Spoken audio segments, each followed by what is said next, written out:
Meus irmãos, nós nesse ano, já bem no início desse ano, estamos tendo a alegria de poder ter algumas séries e desenvolvê-las aqui nos nossos trabalhos.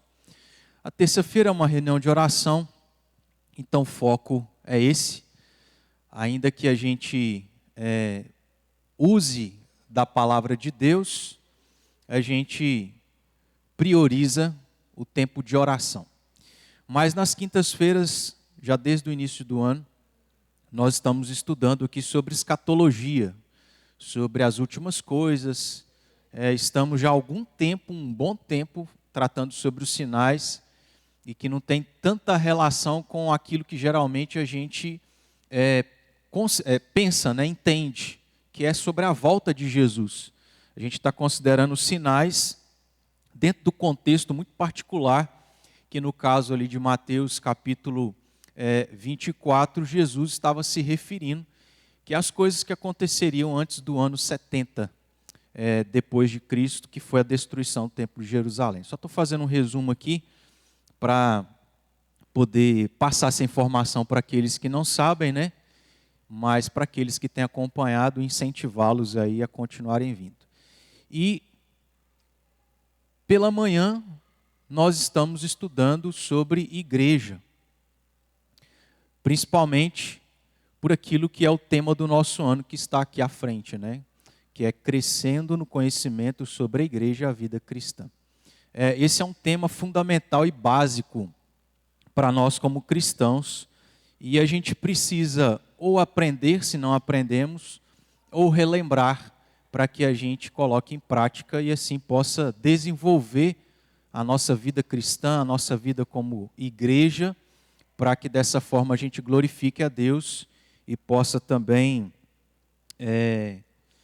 possa ver os frutos, de uma prática daquilo que é bíblico e Deus requer de nós. Então a gente está caminhando por aquilo que é o básico, o fundamental.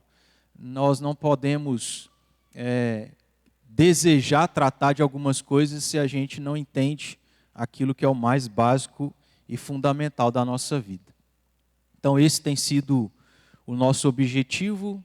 Começamos assim desde o início do ano.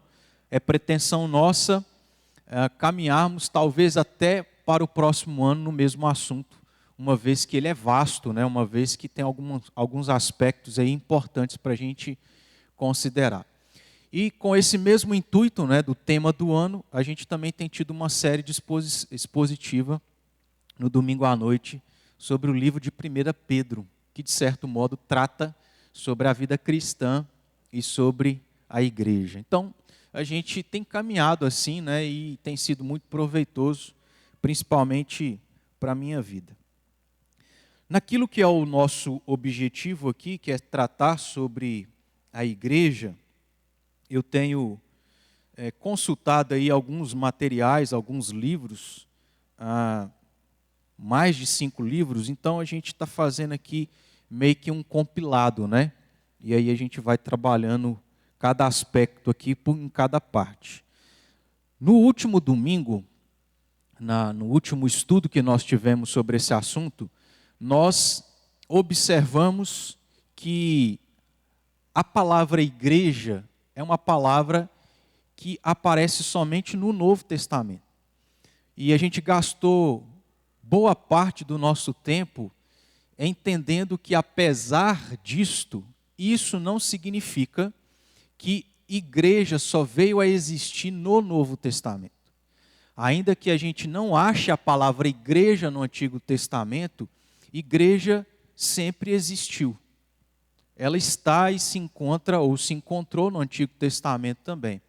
E aí a gente estudou, entendeu que a palavra igreja tem pelo menos 2 outras palavras que têm o mesmo sentido. Os irmãos aí se lembram de quais são aquelas 2 palavras que nós tratamos aqui no último estudo, que são palavras sinônimas de igreja?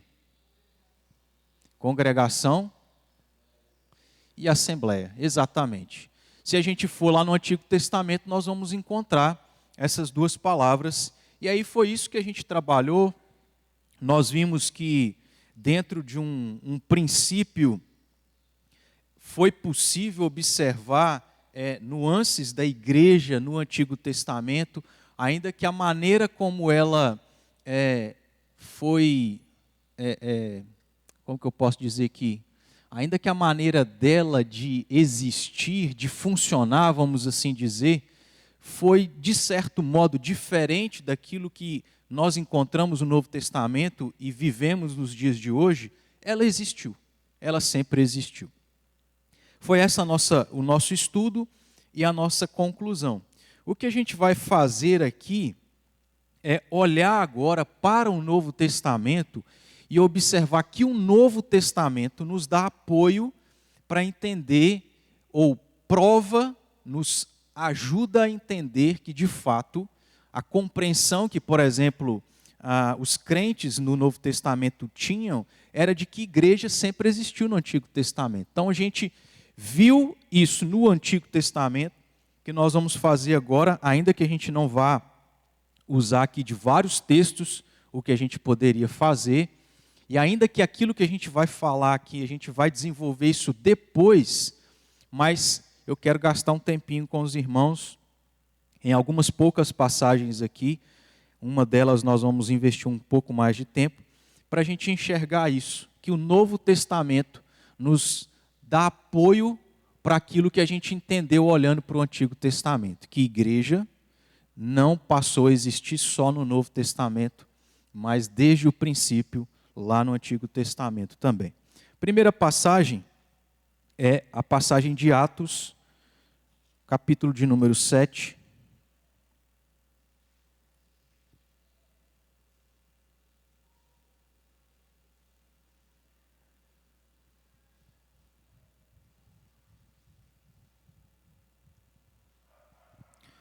Apenas o versículo 38.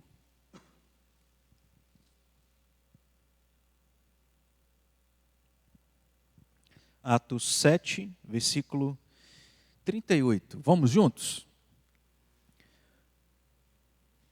É este Moisés quem esteve na congregação no deserto, com o anjo que lhe falava no monte Sinai, e com os nossos pais, o qual recebeu palavras vivas para nolas transmitir.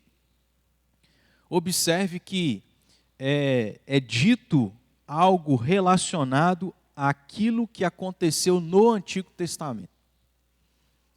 E no caso, como que a gente pode afirmar isso? Com base nesse personagem que é citado aí, Moisés. Não só Moisés, mas a palavra congregação, o local onde a congregação existiu, que foi no deserto, e algumas situações que aconteceram no deserto, com o anjo que lhe falava no Monte Sinai, ou seja, aquilo que da parte de Deus, Moisés recebeu no Monte Sinai, depois deles terem saído do Egito, peregrinado pelo deserto, e ali no deserto ter recebido aquilo que Deus queria revelar àquele povo, para que, sendo o povo de Deus, eles pudessem colocar em prática e viver a sua vida religiosa, né? A sua vida, o seu relacionamento com Deus, que tem tudo a ver com aquilo que é o princípio do que é igreja, que foi o que nós observamos também no último estudo. Mas eu quero chamar a atenção aqui para a palavra sinônima de igreja, que é qual? Que aparece aqui no versículo 38.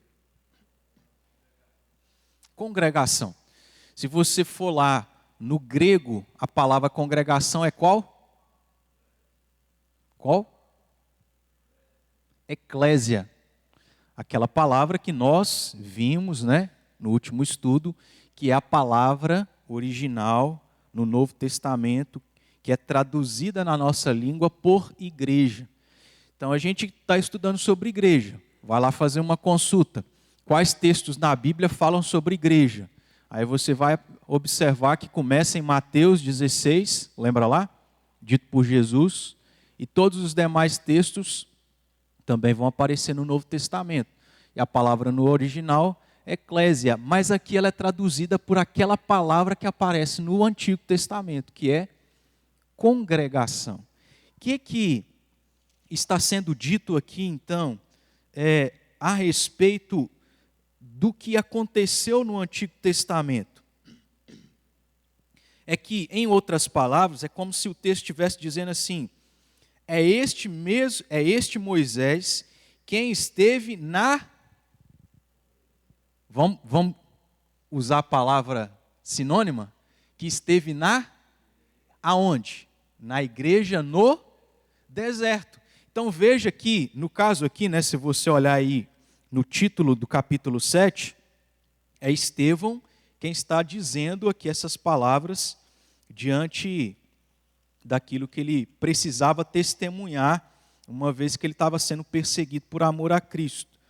E Estevão, sendo um judeu, vivendo o Novo Testamento, depois de Cristo já ter vindo, iniciado, encerrado seu ministério terreno, chamado seus 12 discípulos, ou seja, ressuscitado, e a igreja aqui se desenvolvendo, colocando em prática aquilo que aprendeu de Jesus e tudo mais. Estevão, sendo um judeu, vivendo o Novo Testamento, vai dizer que igreja no Antigo Testamento existia. Uma igreja no deserto, num tabernáculo, uma estrutura diferente, com ritos diferentes, com leis, de certo modo, ritualísticos, né, e tudo mais, diferentes, mas existia. Porque a gente muda essa palavra congregação para igreja e Pedro está afirmando isso para nós. Ou seja, irmãos, nós não podemos de maneira alguma ter essa compreensão equivocada com base em não aparecer uma determinada palavra no Antigo Testamento. Por exemplo, aqui os irmãos podem me ajudar, se não me engano, o livro de Esther não aparece, não é mencionado nenhuma vez o nome de Deus. Acho que é isso, acho que é esse livro. Se eu estiver errado aí, vocês me corrijam. Isso significa que não é um livro inspirado por Deus?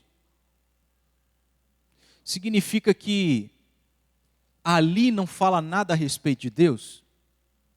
Não. Então não é o uso ou o não uso de uma palavra que vai dizer se algo existia ou não, se algo está falando sobre ou não. Então não é o caso em relação à igreja, por tudo aquilo que a gente já estudou, e especialmente aqui, nesse novo texto, olhando para o Novo Testamento, a gente acabou de ter essa confirmação de que igreja sempre existiu.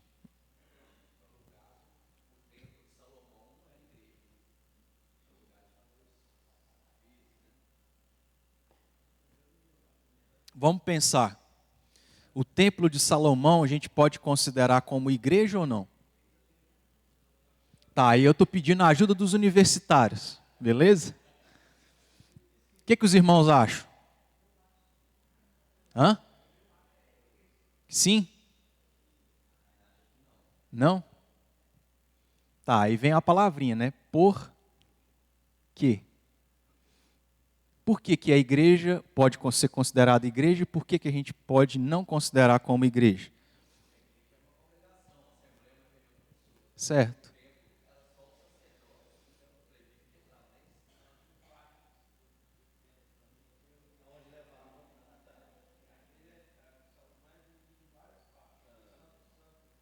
Isso mesmo. Vamos pensar, né, irmãos? Isso aí a gente depois, provavelmente, vai ter a oportunidade de ver de uma maneira assim um pouco mais detalhada, mas já adiantando um pouco, veja que nós temos a igreja funcionando de maneira progressiva. Lembra que a gente falou sobre isso no último estudo? De que o princípio e a ideia estavam ali, mesmo que de maneira muito resumida, mas ela foi se desenvolvendo. Lembra que a gente começou em Adão? Depois foi para Abel, depois foi para os patriarcas, depois nós fomos para Jó, depois nós fomos para Jacó, seus 12 filhos, e aí, por fim, o povo de Israel. E aí, a gente olha que, por exemplo, lá em Abel, o que Abel e Caim ofereceram? Uma oferta. Depois a gente vai ver, por meio de alguns patriarcas, né, ou dos patriarcas, o oferecimento de sacrifícios a Deus. Coisas essas que vão aparecer aonde? No templo de Salomão, que também já existiam no tempo em que o povo se encontrava no deserto, aonde não era um templo físico, mas era um templo móvel, porque o povo estava peregrinando pelo deserto para chegar a Canaã e, ao chegarem, estabelecerem residência, e ali, está vendo que a coisa é progressiva? Então a gente tem essa maneira progressiva da coisa ser estabelecida, aonde, olhando, por exemplo, para Moisés, era na tenda, né? Aonde ela era desmontada, todos os utensílios ali guardados, levados para aqueles lugares que Deus falava assim, agora vocês se estabeleçam aqui, até que eu diga para que vocês saiam e vão para outro lugar. Então foi se desenvolvendo de maneiras diferentes, mas o princípio está ali, de culto, né, de vida do que é a igreja, que é um relacionamento com Deus, colocando em prática aquilo que Deus exigiu do seu povo fizesse, sacrifícios, ofertas, o ouvir a lei, a confissão de pecados, o louvor, a adoração, são coisas essas características daquilo que é a vida da igreja, da comunidade, né? Então, estou falando tudo isso, Peter, porque no deserto, então, tinha a tenda, e na tenda, quem podia ter acesso era apenas a tribo de Levi, mais especificamente o sacerdote, o sumo sacerdote, e o povo ficava lá de fora. Quando a gente tem o templo eu estou sempre falando templo de Jerusalém, porque eu estou pensando em Mateus 24. Mas não está errado, né? Mas o templo de Salomão, a gente tem os pátios, chamados pátios. Então tem o Santo dos Santos, só sumo sacerdote uma vez por ano. Depois tinha as câmaras ali, não tão internas, né? Onde também era só os sacerdotes. Tinha o local onde era só os homens, tinha o local onde era só as mulheres, e tinha o local, se não me engano, aonde também, inclusive, se eu estiver errado, vocês me ajudam, que os gentios podiam ter acesso, até certo ponto. Então, tudo isso sempre aconteceu, né? Mas, respondendo, irmãos, Templo de Salomão, também, a gente pode entender e dizer que era igreja, uma igreja estabelecida, formada pelos descendentes aí de Abraão, povo de Deus, povo judeu. Certo? Vimos aqui em Atos 7:38, então, uma afirmação daquilo que a gente estudou no último domingo. O próximo texto, e aí, antes de entrarmos nesse texto, eu vou repetir novamente a observação. Nós vamos ver aqui, basicamente, dois elementos daquilo que faz parte da vida cristã. A gente poderia citar e observar vários elementos, mas o objetivo nosso é ir por parte, né? Primeiro a gente começou observando aonde aparece a palavra igreja, Novo Testamento. Aí depois a gente fez a observação de entender que isso não significa que igreja não existia no Antigo Testamento. Entendemos isso. Aí estamos caminhando um pouquinho mais para poder agora olhar para o Novo Testamento e ver que o Novo Testamento reafirma, né, nos dá base para entender o que a gente entendeu olhando para o Antigo Testamento. Para depois a gente ir entendendo o que de fato, observando aí elemento por elemento, o que estabelece, o que demonstra O que significa ser igreja? Quais são, vamos assim dizer, quais são os elementos existentes daquilo que é igreja? Então isso a gente vai ver com tempo, com paciência, sem correria, nos próximos estudos. O que a gente vai ver aqui faz parte desses elementos, mas a gente vai ficar restrito apenas a esses dois elementos aqui, porque o nosso objetivo é ver o Novo Testamento afirmando que a igreja sempre existiu no Antigo Testamento. De que forma? Através desses dois elementos que aparecem no Novo Testamento, mas também apareceram no Antigo Testamento. O texto aí é Hebreus capítulo de número 11.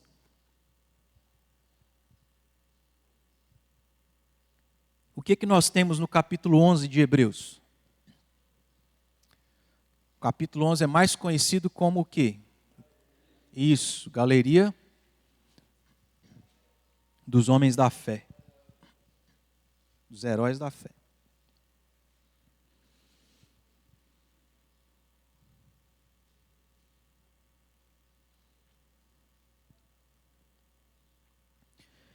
Então nós vamos ler a partir do versículo 1 até o versículo de número 16, a princípio.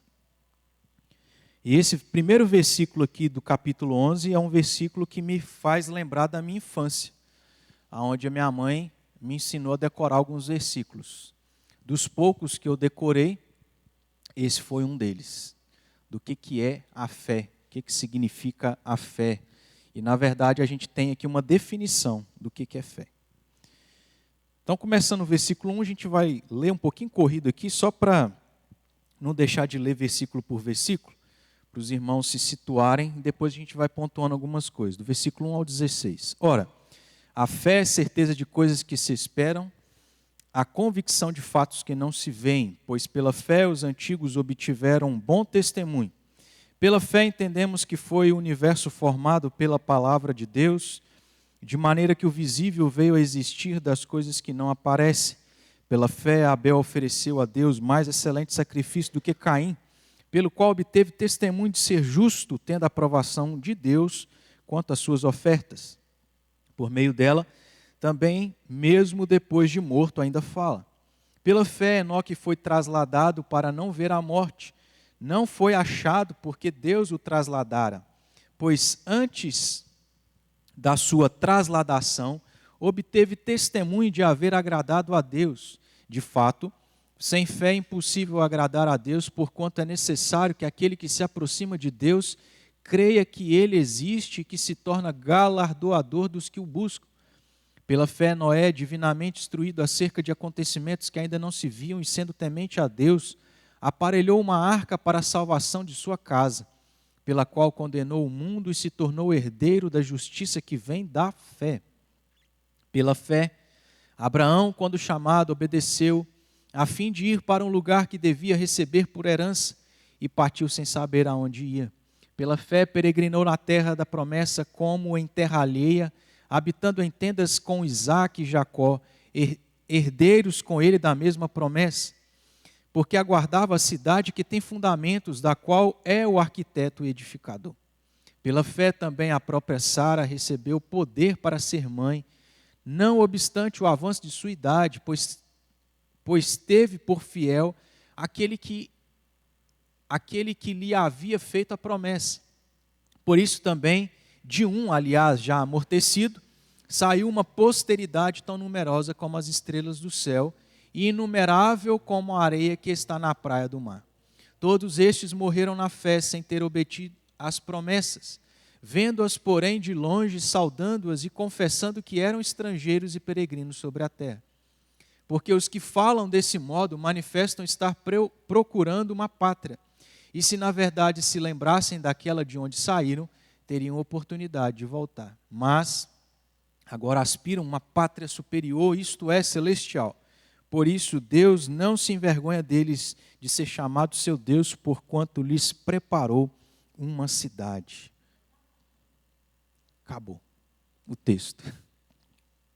Veja, meus irmãos, os versículos, ou melhor, o versículo 1, de maneira clara e objetiva diz: Se alguém te perguntar o que é fé, você tem a definição. O que é fé? Certeza de coisas que se esperam e a convicção de fatos que não se veem. É interessante porque a gente sempre vai ver na Bíblia essa marca característica da cultura dos judeus, que era uma característica de escrita em paralelo, né? Ou seja, uma escrita onde eles tinham como objetivo falar a mesma verdade de maneira diferente. Então, se a gente olhar aqui o texto, versículo 1, o que é fé?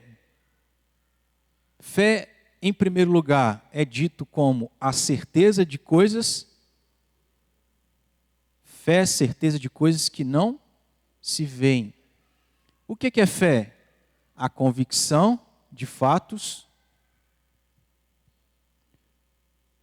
se esperam, né? Certeza de coisas que se esperam. Fé é certeza de coisas que se esperam. O que é a fé? Convicção de fatos que não se veem. Perceberam que são duas frases diferentes? Na maneira como elas foram escritas? Mas é a mesma coisa. Porque isso é paralelismo. Paralelismo.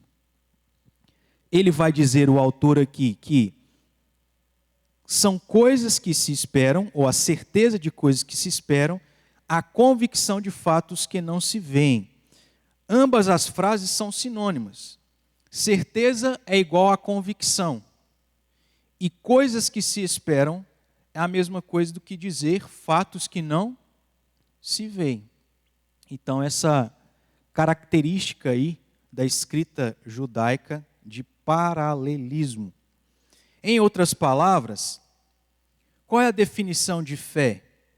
Fé está firmada não em dúvidas, mas em certezas, porém não naquilo que se vê.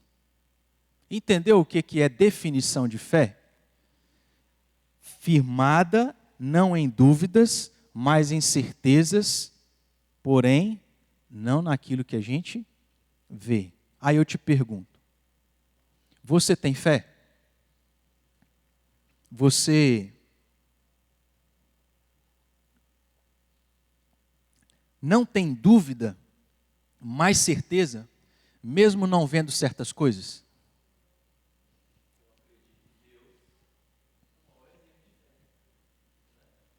E nunca viu, né?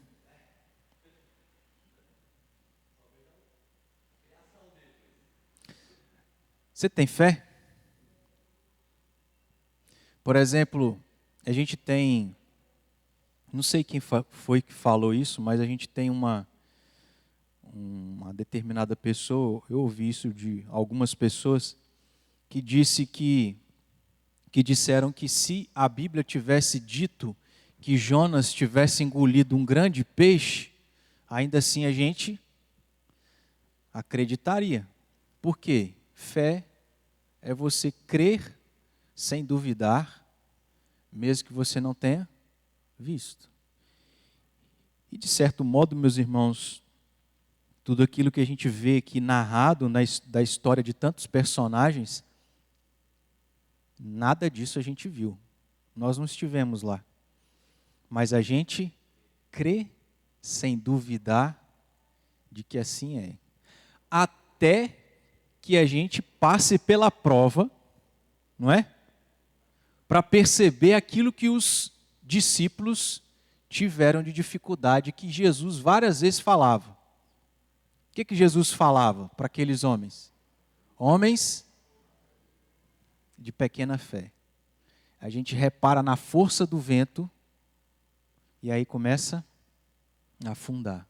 A gente crê que Deus é todo poderoso, mas quando vem uma situação muito difícil, aí que a nossa fé é provada, né? Será que você crê mesmo? Sem duvidar. E é interessante, eu vou te dar a palavra. Felipe, né?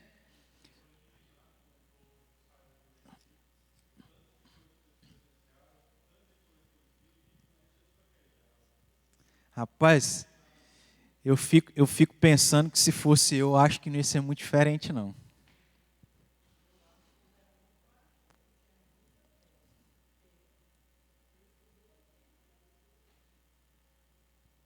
Sim, né? É. Oi?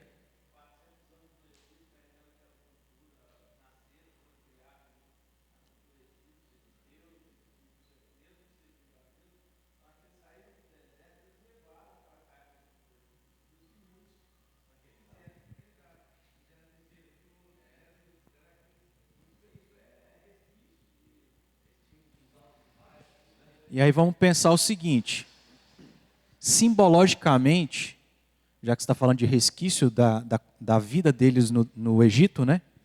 Simbologicamente, isso significa o quê? O que que torna a nossa fé, às vezes, tão pequena? Os resquícios da nossa antiga vida de escravidão. Não no Egito, mas no pecado. Por causa da realidade do pecado, nós somos muitas vezes pequenos na fé. A gente duvida.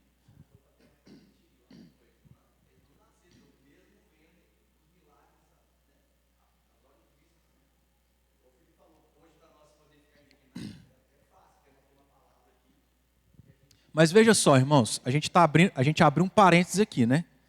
Veja só.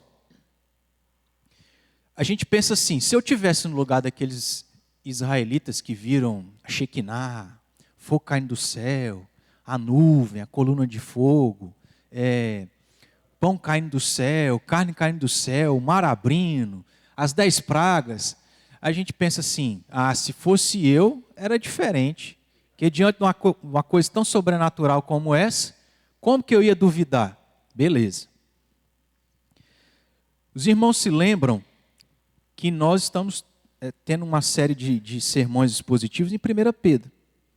E um dos textos que nós aqui pregamos, consideramos, foi aquele texto que Pedro diz assim: as pessoas no passado tentaram investigar aquilo que nós hoje temos compreensão, que é o Evangelho, a palavra de Deus, ou o plano de salvação revelado em quem? Em Cristo. De maneira que, comparando com eles, nós temos um sinal muito mais sobrenatural do que eles tiveram.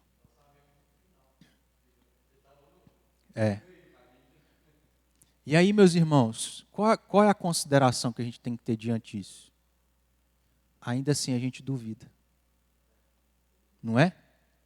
Então eu fico pensando, será que seria diferente se a gente estivesse lá, vendo aquelas coisas todas? Eu tenho para mim, pelo menos pensando em mim, que eu não sei. Eu acho que eu seria um homem de pequena fé. E aí, irmãos, dentro dessa questão aqui, Tiago fala de uma coisa interessante, né? Que no caso é sobre a sabedoria, que ele diz lá no capítulo 1, versículo 5, a partir do 5. Se, porém, algum de vós necessita de sabedoria, peça a Deus. Deus que é aquele que é todo-poderoso para dar o que Ele quiser. Peça a Deus que a todos dá liberalmente e nada lhes impropera, e ser-lhe-á concedida. Agora olha só o versículo 6. Peça, porém, em nada. Você acha que Tiago precisava falar, peça com fé em nada duvidando? Não, porque fé e não duvidar é a mesma coisa. O que ele está fazendo? Ele está enfatizando. Peça com fé. O que significa fé? Eu tenho certeza, eu tenho convicção, eu não estou vendo, mas eu tenho a plena convicção de que vai acontecer. Eu não duvido, mas ele vai detalhar isso, né? Peça com fé, em nada duvidando, pois o que duvida é semelhante à onda do mar impelida e agitada pelo vento. Aí olha o que ele fala no versículo 7. Não suponha esse homem que alcançará do Senhor alguma coisa. Quem? Que tipo? Aquele que pede, mas não estou muito seguro se Deus pode fazer isso. Se você pedir duvidando, Deus, Tiago está dizendo, a esse não suponha que alcançará do Senhor alguma coisa. Aí o 8 termina, homem de ânimo dobre, inconstante em todos os seus caminhos. Aqui ele vai detalhar um pouquinho mais sobre esse tipo de homem, que começa a ser dito no versículo 7.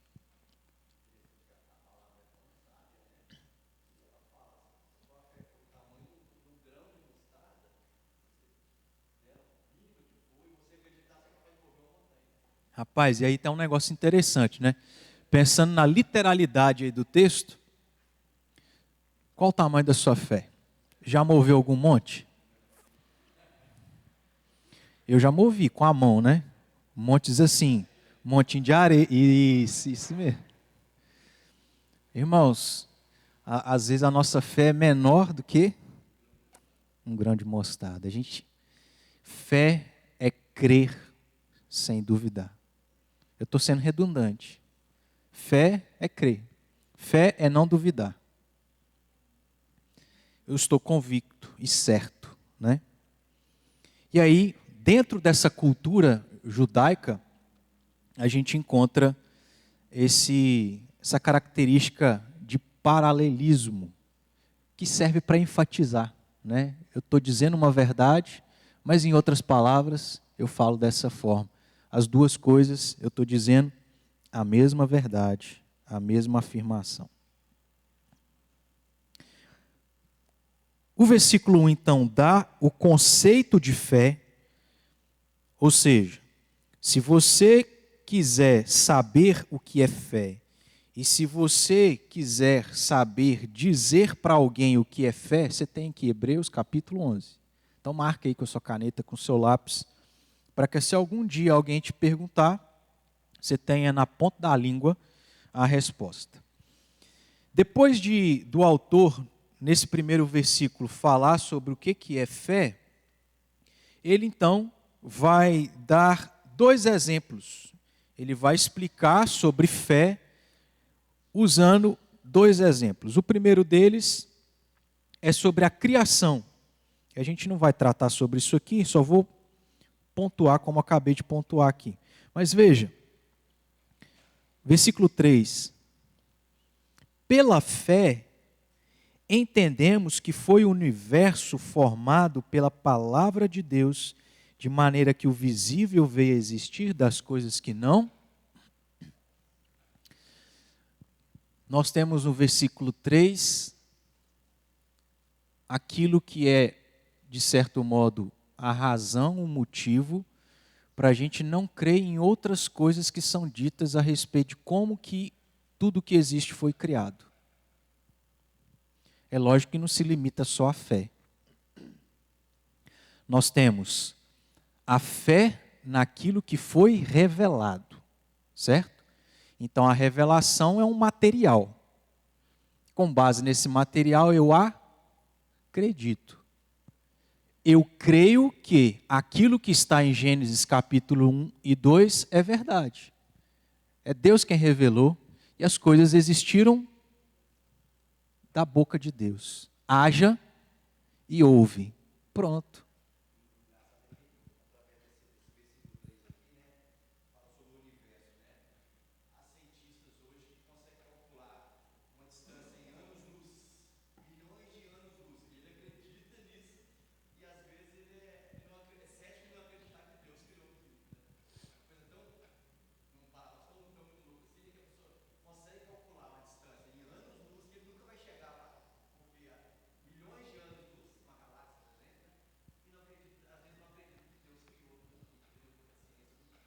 Sim. Sim, entendi. É assim, em outras palavras, o que você está dizendo é que, entre aspas, em outras palavras, o que você está dizendo é que tudo parte da fé. Você tem que crer em algo. Você tem que crer que Deus não existe. É crer. O ateu crê que Deus não existe, né? Então, tudo parte, de certo modo, nesse sentido. Ok. Então, o primeiro exemplo que ele dá, olhando aqui para o versículo 3, é sobre a criação.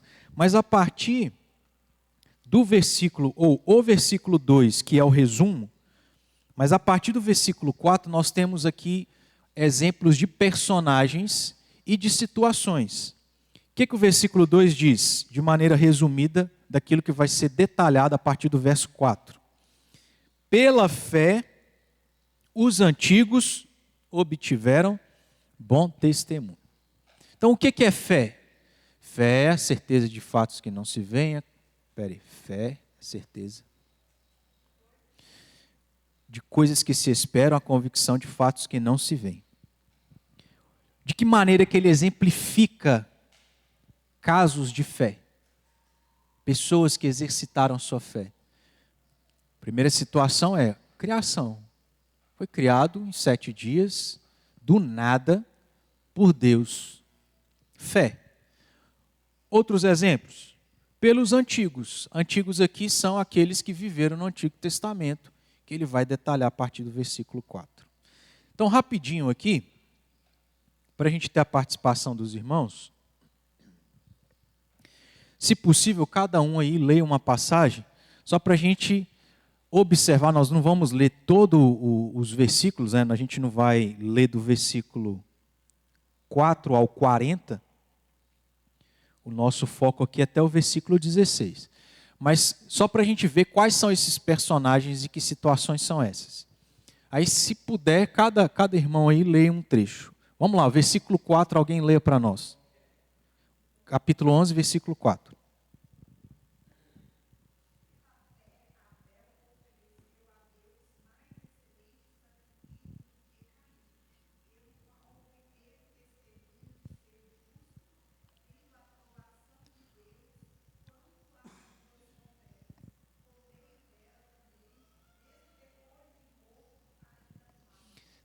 Qual que é o primeiro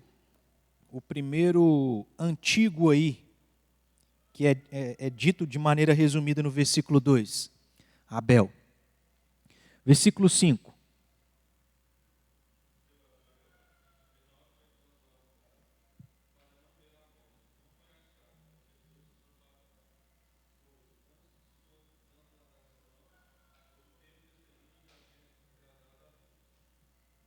Quem que é o segundo aí? E só nesse versículo você conjugou o verbo trasladar em 3 conjugações, né? Depois os irmãos conjuguem aí o verbo trasladar em casa. Versículo 7.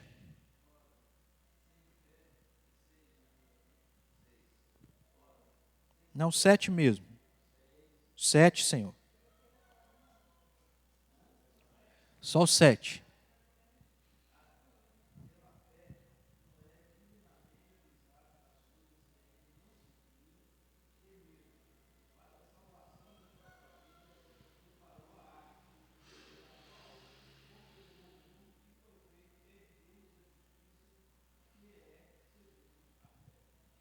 Quarto personagem. Terceiro, né? Perdão. Noé. O quarto, versículo 8 e o 17.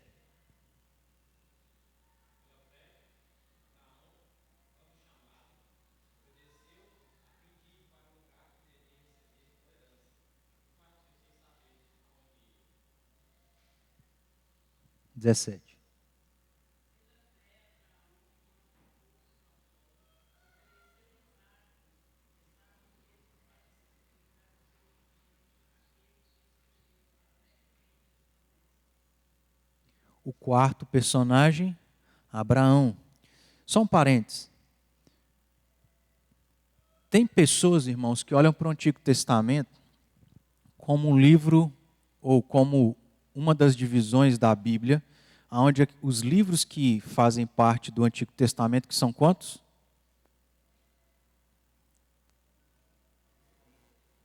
Quantos?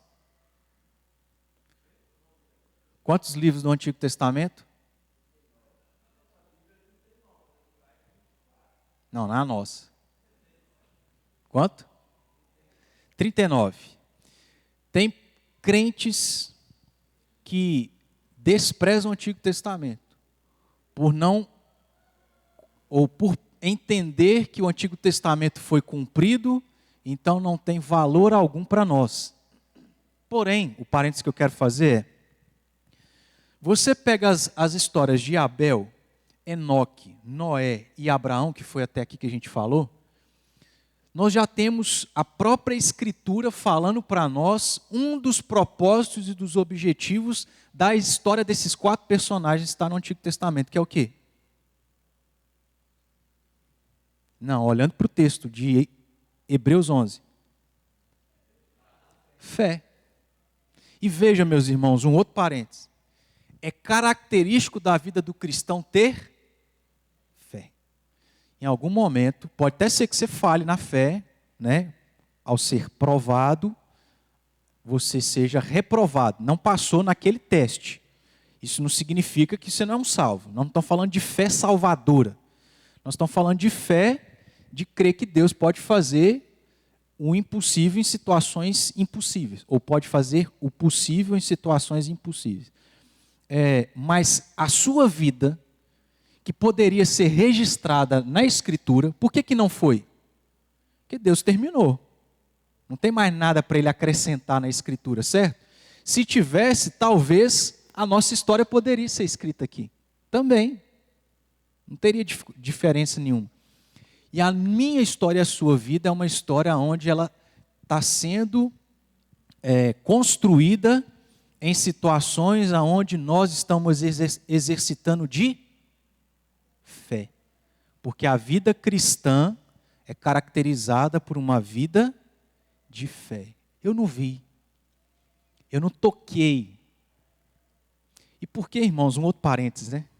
Por que nos dias de hoje, sendo que o Antigo Testamento foi cumprido, a gente sabe que o Antigo Testamento é simbólico, porque apontava para Cristo. E Cristo cumpriu. Então, o Antigo Testamento não tem mais necessidade de ter aquelas figuras, porque Cristo já veio. Olha para vocês verem, perdi o raciocínio. O outro parênteses que eu ia abrir. Tá, que aí eu vou recuperando aqui para ver se eu... eu lembrei.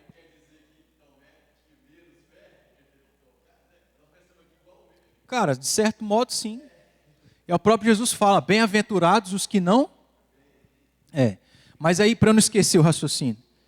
Olha só, nos dias de hoje, onde o Antigo Testamento já foi cumprido, não precisa daqueles negócios todos lá. Já percebeu, irmãos, que as pessoas precisam de tocar para crer?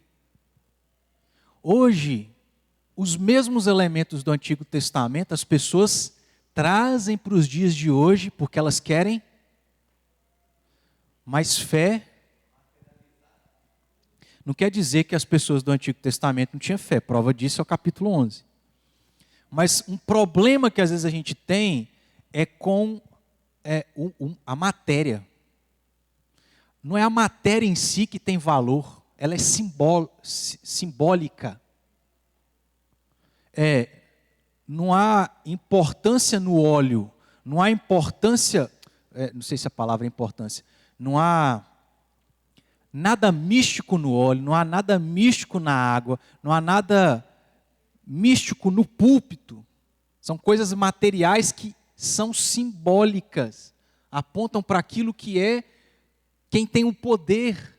Então não é o pastor, não é a oração do pastor, não é a água do pastor que não pode ser tomada, o copo do pastor que não pode ser tocado, não é o óleo, é Cristo. O poder está em Cristo. E tudo aquilo que acontecia no Antigo Testamento só tinha o seu efeito por causa de Cristo. Só que as pessoas nos dias de hoje transportam a sua fé em pessoas e coisas e não em Cristo. Esse é o nosso problema. A nossa fé quer ser apalpada em coisas que a gente pode ver, tocar. Eu só creio se eu ver. Mas o elemento da fé é não ver, né? Fala, Felipe.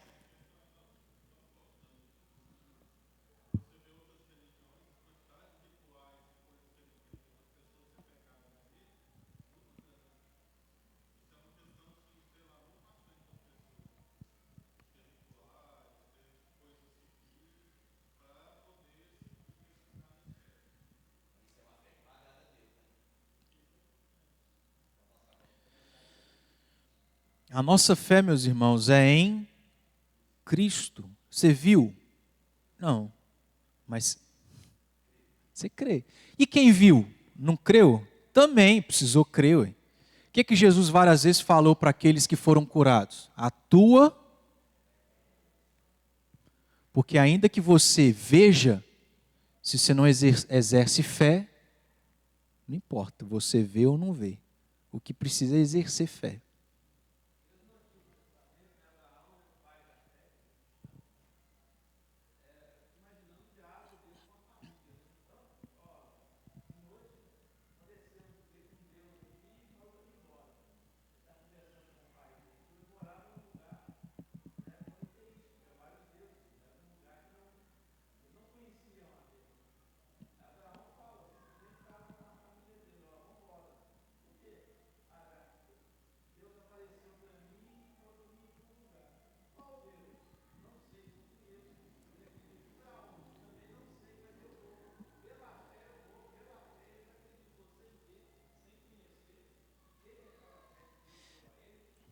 Sempre vai ter o elemento da fé. Em que sentido? Abraão ouviu, viu, ouviu e viu. Mas tinha uma coisa que ele não viu: a terra, da qual ele nem sabia. Então sempre vai ter o elemento da fé. Ah, não, mas você viu Deus. Ok, mas você não viu a terra. Você nem sabe onde que ela é. Eu tenho que exercitar a minha fé, né?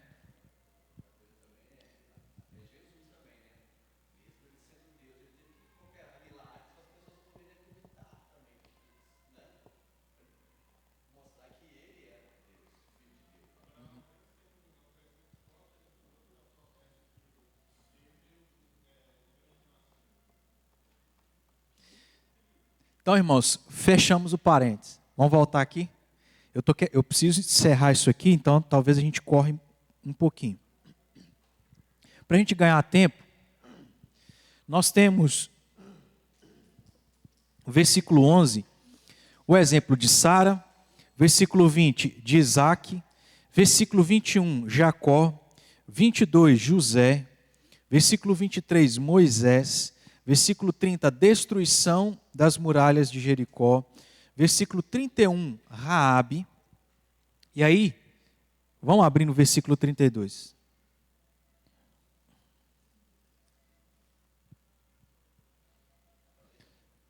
Eu vou ler. Veja só, versículo 2. O versículo 2 diz: pela fé dos antigos. Quais? Aí o autor aos Hebreus lista alguns, que a gente acabou de ver. Chega no versículo 32, ele é como se fosse assim: eu já dei 10 exemplos. Eu não vou descrever a história de tantos outros. Então é como se ele fosse dando exemplo, contando as histórias, provando através desses exemplos a fé exercida por essas pessoas, esses personagens. E ele fala assim: mas deixa eu correr aqui. O que eu posso dizer? Versículo 32. Certamente me faltará tempo necessário para referir o que há a respeito, vamos lá juntos, de Gideão, Baraque, Sansão, Jefité, Davi, Samuel, dos profetas, e como se ele pudesse falar assim, do Peter, da Raina, da Maria, do Felipe, da Marta, do Erickson. O que eu poderia dizer? Não haveria papel no mundo para escrever a história ou o exercício de fé de todos os cristãos que passaram, têm passado e passarão por essa terra. Todos eles exerceram fé. Fé é isso. Porque lá na sua vida, pensa aí, aquele dia que aconteceu aquela provação, aquela circunstância difícil, ainda que a sua fé é menor do que um grãozinho de mostarda, você foi aprovado, você exercitou fé. E poderia estar aqui sendo mencionado essa história. Fé é isso. aquela circunstância que você viveu que você não estava vendo, mas que você precisava. E aí você creu sem duvidar e Deus te visitou. Deus te abençoou. Aí o versículo 35. Mulheres receberam pela ressurreição seus mortos. E ele encerra. Alguns foram torturados, não aceitaram o seu resgate para obterem superior ressurreição. Outros, por sua vez, passaram pela prova de escárnios, açoites, sim, até de algemas e prisões. Foram apedrejados, provados, cerrados pelo meio, mortos a fio de espada. Andaram peregrinos, vestidos de peles de ovelhas e de cabras, necessitados, aflitos, maltratados, homens dos quais o mundo não era digno, errantes pelos desertos, pelos montes, pelas covas, pelos antros da terra. O que eu posso dizer de tantos outros para demonstrar o que é fé? Como que você poderia definir fé? Olhando para a sua vida. De algo que Deus permitiu acontecer e pela graça dele, você exerceu fé em Cristo, aquele que é todo poderoso. E a nossa história não está aqui, mas está registrada aqui, né? Mas está lá naquele outro livro, aonde a gente glorificou, tem glorificado a Deus através da nossa vida, através da nossa fé. Para a gente tentar encerrar, vamos voltar aqui, porque nós vamos usar o exemplo de fé de Abraão, analisar aqui essa passagem, que na verdade, se eu não me engano, é o personagem onde é atribuído mais versículos para ele como um homem de fé, que inclusive é chamado de o pai da fé. Talvez, né, seja por isso. Mas do versículo 8 ao versículo 10, você vê aí, eu vou recortar os versículos, tá? Mas do versículo 8 ao versículo 10, sobre a fé de Abraão, é dito que ele foi chamado a fim de ir para um lugar que deveria receber por herança e partiu sem saber para onde. Irmãos, olha só que coisa, que a gente fica pensando assim, Deus, desculpa aqui, tá? Deus faz umas doideiras, né? Cabeça de Deus. Como é que Deus te chama para você ir para uma terra? Por que não falou? Ele podia ter falado. Podia ou não podia?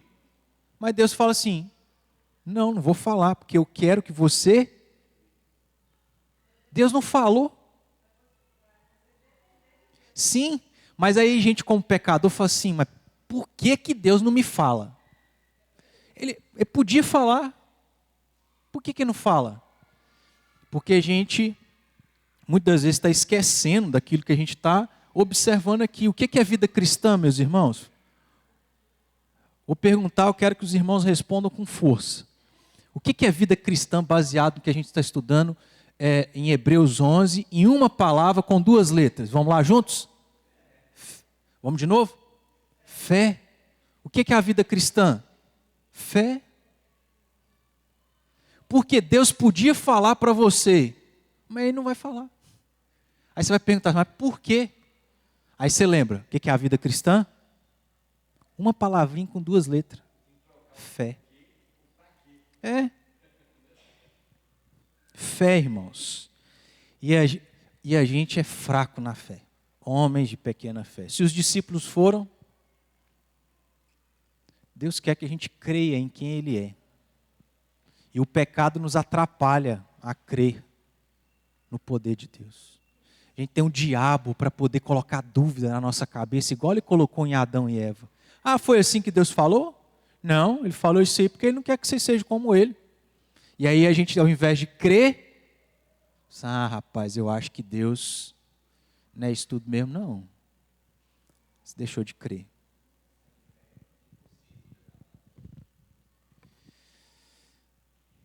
Então, chamado a fim de ir para um lugar que devia receber por herança, partiu sem saber para onde ia. Versículo 9.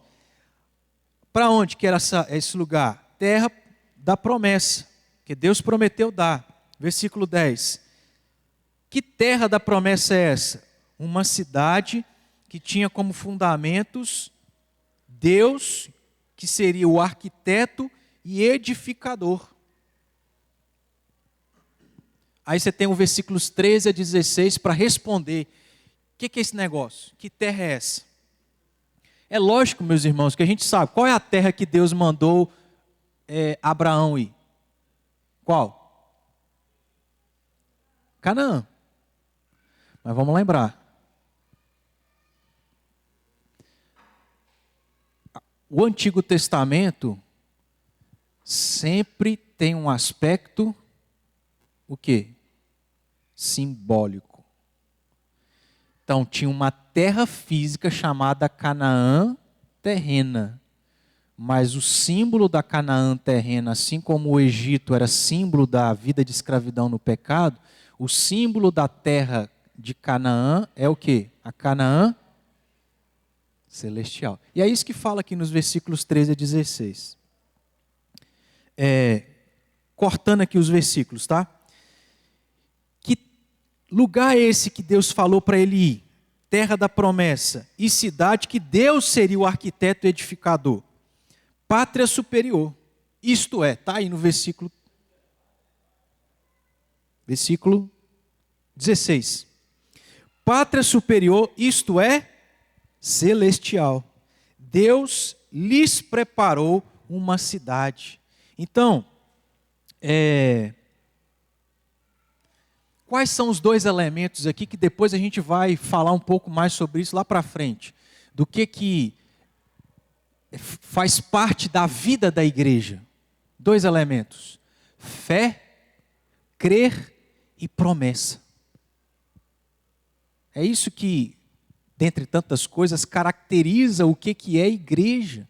Que foi as mesmas coisas que o povo lá no Antigo Testamento também tiveram, todos eles, começando em Adão, Abel, patriarcas, Jó, Jacó, os 12 tribos, povo de Israel. Fé no quê? Nas promessas. O que Deus prometeu para Adão e Eva lá no Jardim do Éden? Vida eterna, porque ele disse assim: no dia que dela comerdes, certamente morrerás. O que é o oposto disso? Se você não comer, Deus prometeu algo. E o que eles tinham que exercitar? Fé. É lógico, obediência. Isso também é um elemento. Mas fé na promessa. Então não tem diferença, meus irmãos. Igreja não é porque ela funciona da maneira como nós vivemos e foi diferente no Antigo Testamento, isso não significa que igreja não existiu no Antigo Testamento. O próprio Novo Testamento prova isso para nós. Atos e Hebreus, por exemplo. Certo? Fé, promessas, porque está falando sobre salvação e vida eterna.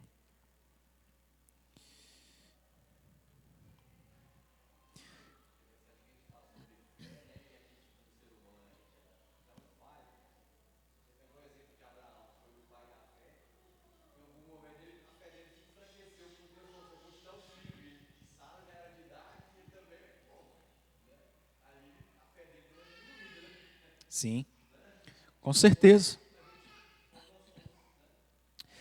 Então, concluindo.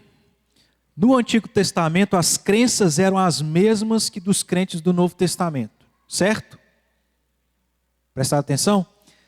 No Antigo Testamento, as crenças eram as mesmas do que os crentes no Novo Testamento. Certo? Fé em quem? Em Deus, nas suas promessas, na salvação, vida eterna. No Antigo Testamento, a esperança nas promessas eram as mesmas dos crentes do Novo Testamento. Meus irmãos, Antigo Testamento é graça. Novo Testamento é lei. Não mudou. Salvação nunca foi pela lei, pela graça, como foi no Antigo Testamento. Mas, mesmo sendo salvos por graça, o que a gente tem que buscar cumprir? A lei. Porque é a lei que mostra aquilo que é a vontade de Deus que a gente precisa fazer. Não tem diferença. Mas às vezes a gente faz essa dicotomia, né? Essa separação. Antigo Testamento, lei, ira, juízo. Novo Testamento, graça. É um pai que passa a mão na cabeça. Não. Antigo Testamento, Deus passava a mão na cabeça. Que forma? Vou consumir essa cambada de incircunciso. Que em outras palavras, brincando. Aí Moisés fala assim, não, Senhor, lembra das tuas promessas? O teu nome. Aí a ira de Deus era impedida. Moisés estava representando quem? Cristo. Graça. Não tem diferença. No Antigo Testamento, a esperança nas promessas eram as mesmas dos crentes do Novo Testamento. Existe fé e esperança estabelecidas no Antigo. Os chamados e vocacionados por Deus esperavam o mesmo que os crentes do Novo Testamento. A pátria celestial, a nova Jerusalém, a ideia atual de que para a nação judaica a terra da Palestina foi posta como propósito final, é equivocada à luz de toda a Escritura. Porque para os filhos de Abraão, os que creem como ele creu, os que creram como ele creu, né, Abraão, aguardam uma pátria celestial, a nova Jerusalém, a cidade santa. No Antigo Testamento, a fé estava estabelecida. Os crentes não viam, mas esperavam. Então, o que está dizendo aqui? O que a gente disse anteriormente. Não tem diferença. Havia igreja, e essa igreja funcionava, de certo modo, da mesma forma que a igreja do Novo Testamento nos dias de hoje. Não em coisas secundárias, como, por exemplo, banner no fundo da igreja, a cor da igreja, a liturgia da igreja, de certo modo. Não em coisas secundárias, mas naquilo que é fundamental, que é o quê? Igreja não é igreja sem Cristo. Igreja não é igreja sem fé. Igreja não é igreja sem promessa naquilo que Deus prometeu em Cristo Jesus, que é vida eterna e salvação. Estão entendendo, irmãos? É naquilo que é fundamental, não nas coisas secundárias. Que aí nas coisas secundárias são secundárias. Certo? Então vamos orar, encerrando, agradecendo a Deus, coloque de pé.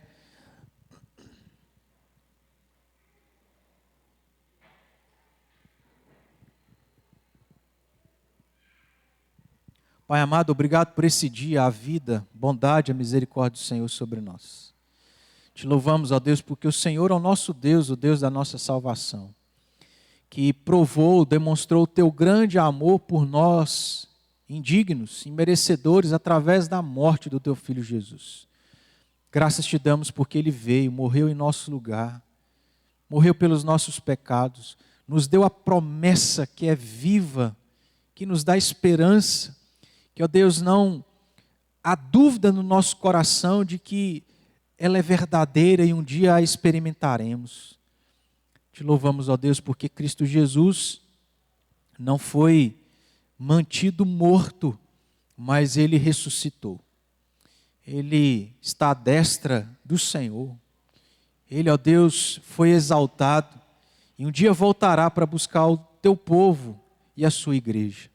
Deus amado, que enquanto nós vivemos aqui nesse lugar, que a gente possa entender o que significa ser igreja, o que é a vida cristã. E a nossa vida é caracterizada por uma vida de fé. Fé, ó Deus, na promessa da vida eterna. Ó Deus, que o Senhor trabalhe em nós para que a nossa fé seja aumentada. Para que quando formos provados, sejamos aprovados para a glória do teu santo nome. Nos leve em paz, em nome de Jesus. Amém.